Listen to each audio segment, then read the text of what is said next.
My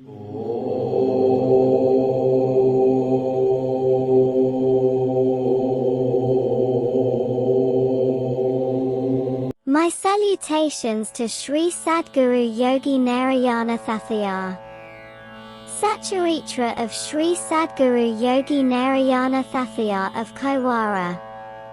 Chapter 5, Married Life and Children. It was not a moneyed household, but a hand-to-mouth existence. As they were recently married, relatives stopped by off and on to see how they were getting along. Of course, the visits meant an additional burden on their finances. Nareyana had already chosen the family business of bangle selling for his livelihood. In order to meet the additional financial burden, he extended the business rounds outside Kaiwara, into the neighboring villages. As always, the disposition of the Almighty was mysterious, it always escaped human intelligence.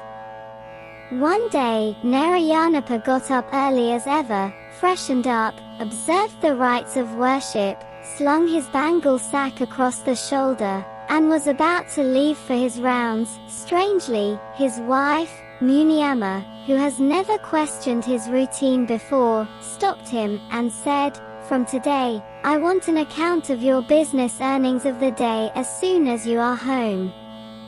You seem to have forgotten that you are a family man, but not an ascetic monk or a mendicant fakir. You have a responsibility to the family. Whatever you do, the family deserves decent maintenance. Since our wedding, I have been observing your outlook on life. You are forever obsessed with your bhajans and spirituality, with no time to mind your wife or the household." The harshness of her words and their finality were unmistakable. He was dumbfounded at her harsh behavior. He silently tried to rationalize her outburst. "Yes, it has lately been difficult to make both ends meet." In all fairness, she spoke the bitter truth. As a bachelor, his maintenance was minimal. But as a householder, he had the implicit responsibility to ensure the basic necessities for his wife. Yes, she was right, of course, the bitterness must be due to frustration.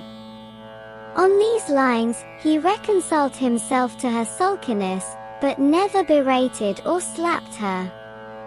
Accordingly, as soon as he returned home in the evening, he handed the day's earnings to Muniama. He was thankful that, no matter how bitter and ceaseless her taunts and jeers were, they disturbed his devotional routine. Since they were married for 6 years, in spite of the occasional differences that arose, they managed to reconcile them and live a life of happiness and mutual affection. Nareyana looked after her comfort and never disputed her opinions and directives. Naturally, the natural care and intimacy of early married life wore off with time. Alongside, there was a boon, namely that they had 3 children, 2 sons and a daughter.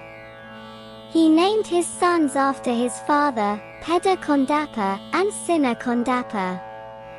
Whenever he called either, he felt the satisfaction and remembrance of his father.